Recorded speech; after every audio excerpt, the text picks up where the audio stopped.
Did you think scuba diving would be easy? I did. And now, after logging over 500 dives, diving has become second nature for me. But let me tell you, it was a grind in the beginning. And I wish I'd known how to make the process faster, safer, and honestly, a lot more fun along the way. So to help make scuba diving easier for you, here are 13 things that I learned that will help you when you first start scuba diving.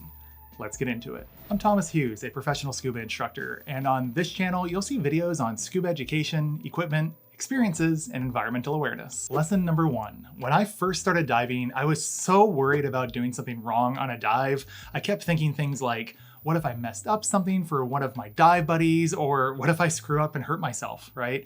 I'd get stressed and anxious before a dive, and honestly, it made me unsure if I wanted to keep diving at all. But lesson number 1 is to relax. Remember, diving is supposed to be fun. This level of anxiety and stress just isn't needed, and just remember your training. Focus on those fundamentals and get out there and enjoy your diving. Lesson number 2. On my first dive trip ever, I witnessed a dive emergency that could have turned into a serious incident, but luckily, everyone was able to end their dive safely and they all got back home okay. In diving, it's a bit of an international signal that if your scuba cylinder has a dust cap on the valve, that means that it's a full cylinder. And when you use a tank, you're taught to never put the dust cap back on, which makes sure that someone doesn't mistake it for a full tank, right? Should always be checking your air pressure before you get in the water, but mistakes happen. And well, on this trip, a dive instructor ended up grabbing a nearly completely empty tank by mistake because they were in a rush, okay? The first time they checked their SPG was about 5 minutes into the dive when they took the last breath of air off that rig, and their SPG read empty. Luckily, they were near their dive buddy who donated their octo, and they made a safe ascent, ending their dive early. So lesson number 2 is don't become complacent. Always do your pre-dive safety checks, even if that means that your buddies have to wait an extra minute before you get into the water. Lesson number 3. I remember after getting my open water certification, I had the feeling of like, what's next? And I wanted to just immediately jump into the next class. I was hooked, right? I really felt like I had a lot of knowledge already just from the basics, and more training would just open even more doors for me, and just I had this thirst for knowledge at the time. Unfortunately, what actually happened is as I learned more, I realized there was even more I didn't know about diving, and that really impacted my confidence. I started to get a bit more anxious again and wondering if I would ever improve and be able to enjoy dives like all of my dive buddies seem to. But then I realized this is just what's known as the Dunning-Kruger effect taking place. Lesson number 3 is understanding that the more you learn about a topic, the more you realize you don't know about that topic. Okay, this is normal, and it's important to stay humble, not be complacent, and continue learning gradually as you gain experience. Lesson number 4. The first time I ever put on a wetsuit, it was a brand new 5mm that did not fit me very well.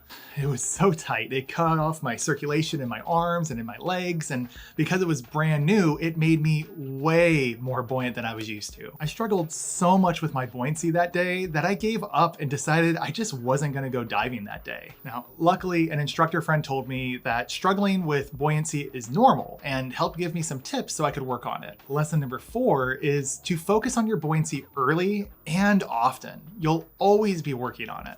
Once I started to dedicate time specifically to just focusing on buoyancy and trim, my dives were way more enjoyable, and now I can stay neutral in just about any position underwater. Lesson number 5. As I was focusing on my buoyancy, I had to learn a few things as well, right? I wasn't perfect, obviously, at the beginning. I kept struggling to hold my position in the water column, and I felt like I constantly had to add puffs of air or release air from my BCD to kind of raise and lower myself over and over again. But then I realized something. My lungs were like an internal BCD, and the BCD itself was more for just kind of becoming neutrally buoyant at first at a different depth, right? So lesson number 5 is to understand the link between buoyancy and breath control. Once this clicks for you, and once it clicked for me, I was able to easily rise and fall with just my breath and only needed to touch my BCD if I decided I needed to become more neutral again because maybe I went to a deeper depth or to a shallower depth. Lesson number 6. believe it or not, when I took my advanced open water course, I almost quit diving because of how bad I was in the water. I was frustrated by terrible air consumption, horrific buoyancy control, and I really lacked in just the basic fundamentals of diving. I remember still, I walked into the dive shop and told the owner, I don't think this is for me. Do you have suggestions for selling my scuba gear? Because I went out and bought everything after open water thinking that this is the new career for me. Now, luckily, they talked me out of quitting diving completely and suggested that I just take some time trying to enjoy diving before getting too worked up about classes and whether I'm being bad or good in the water and all these different things. So I got more dives in, and he was right. Everything became easier as I gained more experience. So lesson number 6 is that more time in the water helps everything from buoyancy control to air consumption. And if you feel like you're struggling to improve, you may just need to spend some more time underwater in order to relax and improve. Lesson number 7. When I am teaching a class, especially open water students, I almost always see them using their hands to swim and turn underwater, right? It's a natural response because if you know how to swim, you would swim with your arms normally, right? But this is very ineffective and wastes a lot of energy and air when we're diving. Instead, I teach them to cross their arms or hold on to their BCD straps or clasp their hands so they can just occupy themselves and stop flailing so much underwater like one of those wacky inflatable marketing things that you see on the side of the road here in the US. Now, in every single case, this helps them to improve their air consumption and protects them from hitting corals or rocks and things like that by accident and getting hurt underwater. So lesson number 7 is to not use your hands to swim or turn underwater. Use your fins instead and learn how to do things like helicopter turns and stuff like that over time, okay? It's gonna save energy, it's gonna save air, and you'll be amazed by how much this can help with your air consumption alone. Lesson number 8. After I got certified as an open water diver, I was absolutely hooked on diving. And like I said, I went to the shop, I asked about the next course, and I bought a full set of gear, including a dive computer, regulator, and BCD. As my diving continued, I realized there were a lot of things I wish I had that my BCD and regulator just couldn't really provide for me, and they're things that I really wanted. Now, this was anything from like D-ring placement on my BCD to the number of ports on my first stage. And later, I ended up having to replace most of that initial gear because I needed more than what it could offer me. And kind of wasted money on that initial investment. I ended up selling a lot of it on Facebook Marketplace, and other parts I just wound up donating away. So lesson number 8 is that you do not have to buy all your gear at once. Take some time diving to learn what you do and don't like about rental gear, and look at what other divers have and ask about their kit that they're wearing. You're gonna learn a lot this way, and it can save you from wasting money on gear that you're just gonna end up replacing later. Lesson number 9. I don't know what I'm gonna do when I get past 10. So a few years back, I had just moved to North Carolina from Texas, and outside of a couple family members, I didn't know anyone here at all. And as we all know, making friends as an adult can be tough. But I went to the local dive shop to see what kind of diving was in the area, kind of ask about charters, trips, things like that. And honestly, I had a great time. I ended up hanging out there for over an hour, chatting with the shop employees and some of the divers that were in and out of the shop as well. And it kind of just turned into a little hangout spot. Now, I didn't really know anyone well at all, especially that first day, but they invited me out to a local beer garden and I made a bunch of friends, including my now best friend. So lesson number 9 is to be sociable. Divers love talking about diving, and it's a great way to make friends since you already have a hobby in common. If you see someone with a dive flag on their car or a diving shirt like this one here or something like that, don't be afraid to stop them and start talking about diving. You might be surprised, you might find a new friend there. Lesson number 10. When I went on my first dive trip, I had less than 10 dives total in my logbook, and that included my initial checkout dive. So really it was more like 4 or 5 dives, right? But during that trip, we dove 3 to 4 times a day for 5 days straight, and I added 18 dives to my logbook.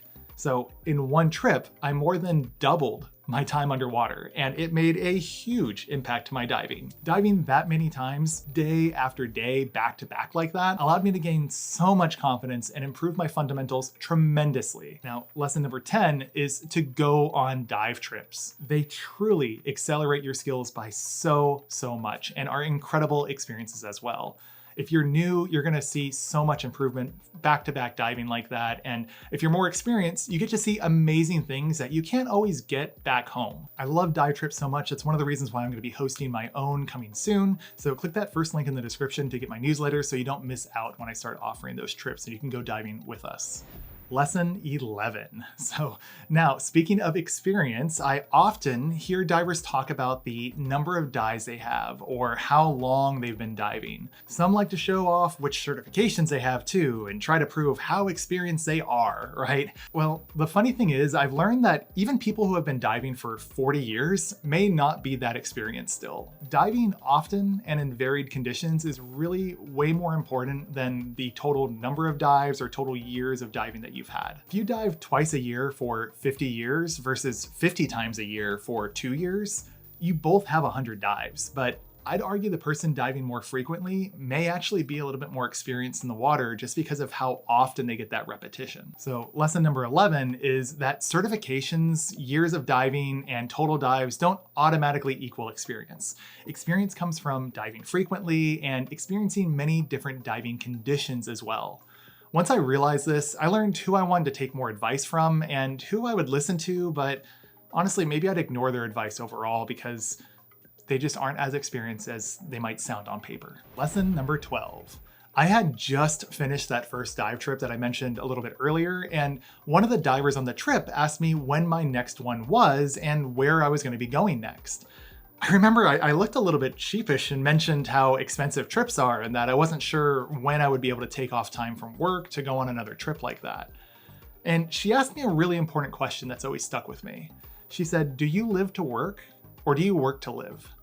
And that question has just stuck with me ever since. Now I make sure to really invest time and money into the right trips where I can get the best experiences possible because I work to live. I don't live to work.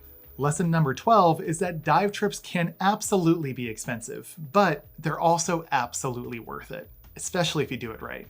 Do not let life pass you by because you're so caught up in work that you never take time to enjoy what you're actually working for and getting to live life as well. Lesson number 13. Now, speaking of trips, I used to stress before every dive trip, making sure I packed everything I needed and then some. But then I was anxious about keeping the baggage weight under the limit as well because I didn't want to have to pay extra fees for either extra bags or overweight bags. The thing is, once the dive trip was over, I usually would realize that I had a bunch of stuff that I packed that I never even used, from dive gear to extra rash guards, clothes, and just things I didn't need. But then I started keeping a packing list for everywhere I've gone, especially noting the things that I never even used on the trip or things that I wish I had.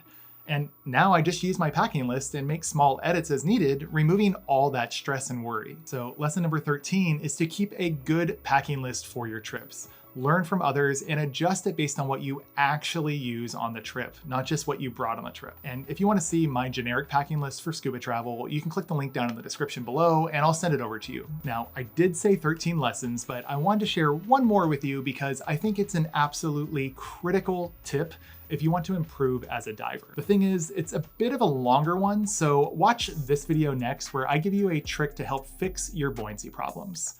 With that, stay safe, have fun, and let's go diving.